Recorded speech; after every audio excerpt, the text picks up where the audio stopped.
ये एलजी का पीसीबी है जो कि डक्ट जो सिस्टम है उसका इंडोर का पीसीबी है। और इस वक्त आप देख सकते हैं स्क्रीन पे ये इसका पीसीबी नंबर है। इसके साथ साथ जो कस्टमर है उसने ये डिस्प्ले भी हमें सेंड किया है और इसमें भी मसला आ रहा है। अब इसमें क्या मसला आ रहा है, क्या इशू है, तो वो मैं आपको दिखाता हूँ। इसमें एक कंप्लेन ये है कि ये देखें इसका ये फ्यूज़ जो है वो उड़ गया था और इसकी जो आउट सप्लाई है कंप्रेसर रिले ये मुसलसल जो है वो काम कर रही है। इसमें जो है वो कंटिन्यूसली जो ही इलेक्ट्रिक ऑन की जाती है तो ये रिले जो है ऑन हो जाती है। एक इसमें ये फॉल्ट है। दूसरा फॉल्ट यहाँ पर जो मौजूद है वो ये है कि ये जो स्क्रीन है इसकी ये ब्लिंक करती रहती है, स्टेबल नहीं है। तो इसको स्टेबल होना चाहिए और इसके बाद फिर इस पर काम करना या इसकी सेटिंग करना आसान है। अब कैसे ब्लिंक करती है वो मैं आपको दिखाता हूँ।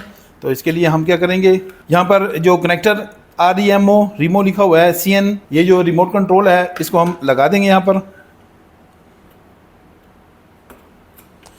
ये यहाँ पे मैंने इंस्टॉल कर दिया। इसके साथ जो है वो कस्टमर ने किसी किस्म का कोई सेंसर वगैरह या कुछ और चीज़ यहाँ पे नहीं भेजी है। अब इसमें हो क्या रहा है वो मैं आपको दिखाता हूँ। ये जो CN पावर, तो ये कनेक्टर जो है वो यहाँ पे लगा हुआ है। इसमें जो इस वक्त हमारे राइट साइड पे है, राइट साइड पे जो पिन है ये लाइन पिन है और ये जो सेंटर में पिन है ये न्यूट्रल पिन है और ये जो है ये मेरे ख्याल में आउटपुट की पिन है। मैं चेक करूँगा इसको कि ये मेरे ख्याल में आउटपुट की पिन है। तो ये देख लेते हैं इसको।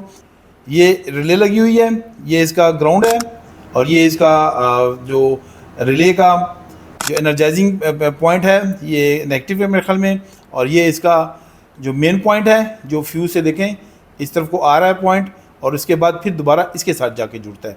तो इनको हम चेक करेंगे कि ये यहाँ पर क्यों यानी कि ऐसे है। और ये जाके देखें ये तीसरी पिन जो यहाँ पर ये देखें यहाँ पर ये तीसरी पिन है, इसके साथ जाके जुड़ जाता है। तो इस तरह से ये फंक्शन काम कर रहा है। अब मैंने क्या किया कि मैंने एक स्पेशल कनेक्टर इसके लिए तैयार किया है और इसको हम इलेक्ट्रिक लगा देंगे क्योंकि इसके साथ कोई भी और चीज़ हमारे पास नहीं आई है।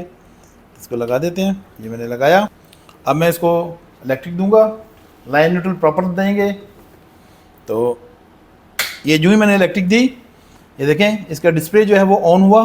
इसने ये तमाम जो प्रोग्राम्स हैं इनको ब्लिंक करना शुरू कर दिए। अब इसके लिए कुछ सर्च मैंने की है कि इसको हम कैसे ठीक कर सकते हैं। तो इसके हम क्या करते हैं कि इस ऑन ऑफ बटन को प्रेस कर लेंगे थोड़ी देर के लिए।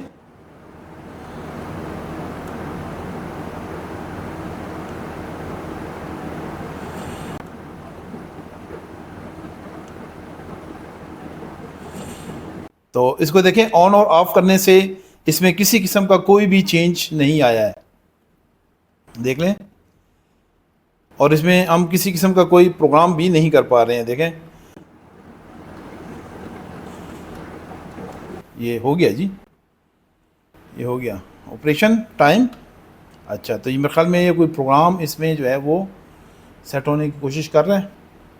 तो ये बंद हो गया जी बिल्कुल। हम इसको ऑन कर देते हैं।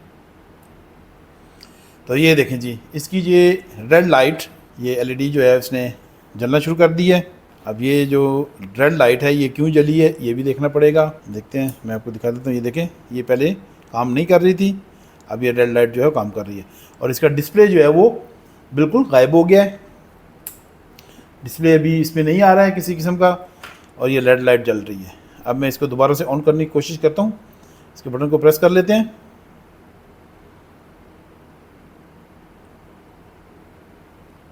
नहीं जी ये डिस्प्ले नहीं आया।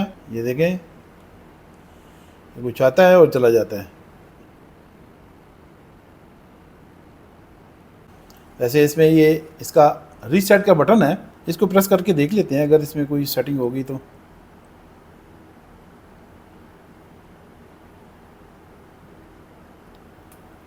अब ये देखें यहाँ पर ये मेरे ख्याल में आ रहा है। जब हम इसको करते हैं प्रेस करता हूँ ये कुछ नंबर आते हैं और चले जाते हैं, गायब हो जाते हैं। मतलब इशू ज़रूर है, अब इसको चेक करना पड़ेगा। अच्छा ये जो है वो रेड मोड में चली गई हुई है तो अब ये दोबारा ऑन नहीं हो रहा सिस्टम। तो इसके लिए हम क्या करेंगे, एक दफ़ा इसको बंद कर लेंगे। अब मैंने इसको बंद कर दिया, इलेक्ट्रिक इसमें से निकाल दी। और दूसरा जो फॉल्ट यहाँ पर एक और मौजूद है जो कि बहुत ही कम चांस है किसी को नज़र आने का, तो वो ये है कि इस वक्त इसके SMPS में फ़ॉल्ट है, क्योंकि ये काम तो मेरे ख्याल में कर रहा है सिस्टम, लेकिन यहाँ पे फ़ॉल्ट मौजूद है, सिर्फ देखने की ज़रूरत है। तो ये कैपेसिटर आप देख रहे हैं, तो ये SMPS का कैपेसिटर है। ये यहाँ पर थोड़ा सा फिजिकली जो है फूल चुका है, यहाँ पे मैं इसको बड़ी क्लियरली देख सकता हूँ, बल्कि ये कैमरा भी इसको देख सकते हैं जी। तो ये हल्का सा फूल गया हुआ है, बिल्कुल मामूली सा, जो कि मेरी आंखें यहाँ पे देख सकती हैं और इसको जज कर सकती हैं, क्योंकि जब मैं इन कैपेसिटर्स को देखता हूँ तो ये देखें बिल्कुल फ्लैट हैं, ये देखें बिल्कुल फ्लैट हैं, इसमें किसी किस्म का कोई प्रॉब्लम नहीं है। लेकिन जब इसको देखता हूँ तो ये हल्का सा ऊपर की तरफ है, तो ये इसमें प्रॉब्लम मौजूद है, क्योंकि जब ऐसी पोजीशन आ जाती है तो ये कैपेसिटर जो है अंदर से डिस्टर्ब हो जाता है, फिर ये जो चार्ज और डिस्चार्ज जो है वो प्रॉपर्ली नहीं कर पाता है, तो जिसकी वजह से फिर आगे सिस्टम में प्रॉब्लम आ सकती है। तो सबसे पहले ये फॉल्ट जो है वो हम ठीक करेंगे, और दूसरा ये कि ये जो रिले है ये डायरेक्ट ऑन हो रही है, इसकी क्या वजह है वो भी जान लेते हैं। तो सबसे पहले हम क्या करेंगे, मल्टीमीटर का इस्तेमाल करेंगे। मल्टीमीटर को हम रख लेंगे कंटिन्यूटी मोड पे, ये मैंने कंटिन्यूटी मोड पे रख दिया इसको। अब इस पीसीबी को हम उल्टा कर लेंगे, तो ये कंप्रेसर की जो रिले है यहाँ पर है, और ये इसका इनपुट पॉइंट है और ये आउटपुट पॉइंट है, जहाँ पे इसकी यहाँ से इलेक्ट्रिक जो है मूव करके इस तरफ को आ जाती है। अब हम इसमें कंटिन्यूटी मोड में चेक करेंगे इसको, तो बीप जो है वो बिल्कुल ठीक है। अब यहाँ पर किसी किस्म की कंटिन्यूटी आती है, तो ये मतलब कि ये देखें जी, ये अब कंटिन्यूटी यहाँ पे मौजूद है। इसका मतलब ये है कि ये जो रिले है ये अंदर से स्टक हो चुकी है और एक ही पॉइंट पे आगे जुड़ गई हुई है, जिसकी वजह से प्रॉब्लम है। अब हम क्या करते हैं कि इसको यहाँ से पहले निकालते हैं, फ्यूज़ चेंज करते हैं, कैपेसिटर चेंज करते हैं, और इसके बाद फिर अगले काम को देखने की कोशिश करेंगे कि ये जो डिस्प्ले है ये क्यों नहीं रुक रहा है। ये कैपेसिटर को मैंने आउट कर लिया है, तो ये जी कैपेसिटर जो है वो 15 माइक्रोफैरड और 500 वोल्ट का ये कैपेसिटर है। तो इसके आसपास जो है वो हमें लगाना पड़ेगा, क्योंकि अगर 500 वोल्ट से हम नीचे लगाएंगे तो ये हो सकता है ये जो है वो इसी वक्त फट जाए, क्योंकि इससे पहले मैं ये तजर्बा कर चुका हूँ। तो मैंने 500 की जगह 400 450 वोल्ट लगाया, लेकिन उसी वक्त 1 सेकंड से पहले जो है वो कैपेसिटर जो है वो फट गए थे। तो इसलिए मैं वोल्टेज पे ज़्यादा ध्यान करूँगा। माइक्रोफैरड जो है वो अगर थोड़े से कम और ज़्यादा होंगे तो उससे इतना फ़र्क नहीं पड़ेगा। और ये बात मैं इसलिए कर रहा हूँ कि मेरे पास जो है वो 2 किस्म के कैपेसिटर जो मौजूद हैं इस वक्त। 15 माइक्रोफैरड का मेरे पास कैपेसिटर मौजूद नहीं है, लेकिन मेरे पास इस वक्त 22 माइक्रोफैरड और 500 वोल्ट में मौजूद है, बिल्कुल ओके। और दूसरा जो मौजूद है मेरे पास वो 10 माइक्रोफैरड और 500 वोल्ट। तो इन दोनों में से कोई भी एक मैं यहाँ पे इंस्टॉल कर सकता हूँ। तो मैं करूँगा कोशिश कि ये 22 माइक्रोफैरड का लगा देता हूँ, ताकि माइक्रोफैरड थोड़ा ज़्यादा हो, कम नहीं होना चाहिए, लेकिन उससे भी कोई फ़र्क नहीं पड़ता, 10 का भी चल जाएगा, इतना ज़्यादा फ़र्क नहीं पड़ता है। अब मैं देखता हूँ कि यहाँ पे मेरे पास स्पेस जो है वो बनती है कि नहीं बनती, उसको मैं ज़रूर देखूँगा।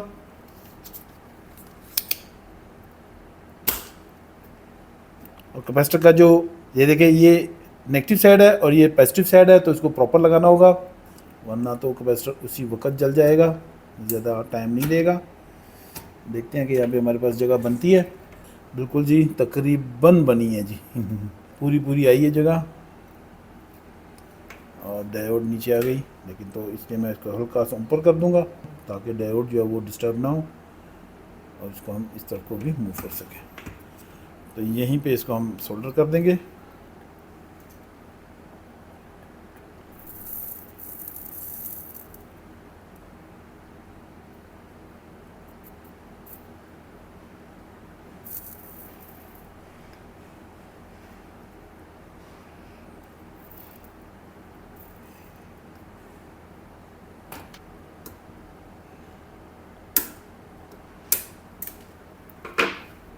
ओके, ये हो गया जी। अब बारी है इस रिले की, इस रिले को भी यहाँ से हम आउट कर देंगे।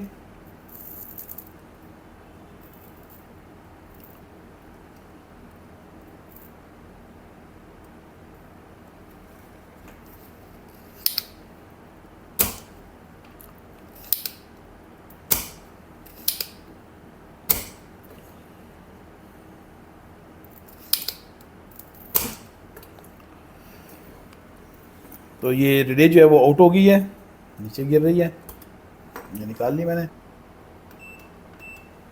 अब यहाँ पर इस रिले को हम दोबारा चेक करेंगे और देखेंगे क्या वाकई ये ख़राब है कि नहीं। तो इसके ये दोनों पिने हैं, ये दोनों पिनों को हम चेक करेंगे कि यहाँ पर कंटिन्यूटी आ रही कि नहीं आ रही।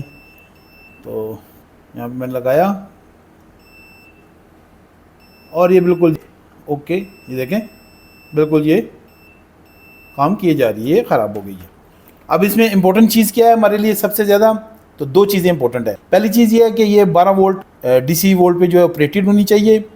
दूसरा जो इम्पोर्टेंट पार्ट है वो है 250 वोल्ट और 275 वोल्ट पे 5 एम्पेयर का लोड ये बर्दाश्त कर सकती है। तो इसी तरह से हम इसके साथ की रिले लेंगे। तो ये देखें जी, ये रिले है मेरे पास, नई रिले है जो कि 12 वोल्ट ऑपरेटेड है और 250 एसी वोल्ट पे, यहाँ देखें दोनों पे ये 5 एम्पेयर का लोड जो है वो ले सकती है। तो ये बिल्कुल ठीक है हमारे लिए। और इसको मैं आपको अब दिखाता हूँ। देखें दोनों रिलेज़ हैं, दोनों की पिनें यहाँ पे मौजूद हैं, बिल्कुल सेम टू सेम रिले है। हमारा मीटर बिल्कुल ओके है। जब हम इसको चेक करेंगे तो ये कंटिन्यूटी दिखा रहा है, जब हम इसको चेक करेंगे तो ये ऑफ है। देखें इसमें किसी किस्म की कोई कंटिन्यूटी मौजूद नहीं है। तो इस पॉइंट पे हम इस रिले को लगा देंगे, बिल्कुल प्रॉपर बैठ गई है। इसको हम सोल्डर करेंगे।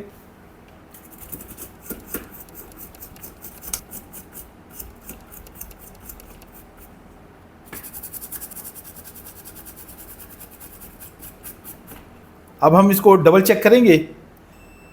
मल्टीमीटर को मैंने किया और अब हम इसको लगा के देखते हैं। तो ये देखें इस वक्त यहाँ पे किसी किस्म की कोई कंटिन्यूटी मौजूद नहीं है, मतलब कि ये फॉल्ट जो था वो रिले का फॉल्ट था। अब अगला काम जो करना है हमने वो करना है, इस फ्यूज़ को चेंज करना है। इस फ्यूज़ को हम आउट कर लेंगे यहाँ से और यहाँ पर 3.15 एम्पेयर्स का जो फ्यूज़ है वो लगेगा। ये देखें एरो यहाँ पे आई हुई है। ये जी 3 एम्पेयर का फ्यूज़ है मेरे पास इस वक्त, इसको हम यहाँ पे लगा देते हैं।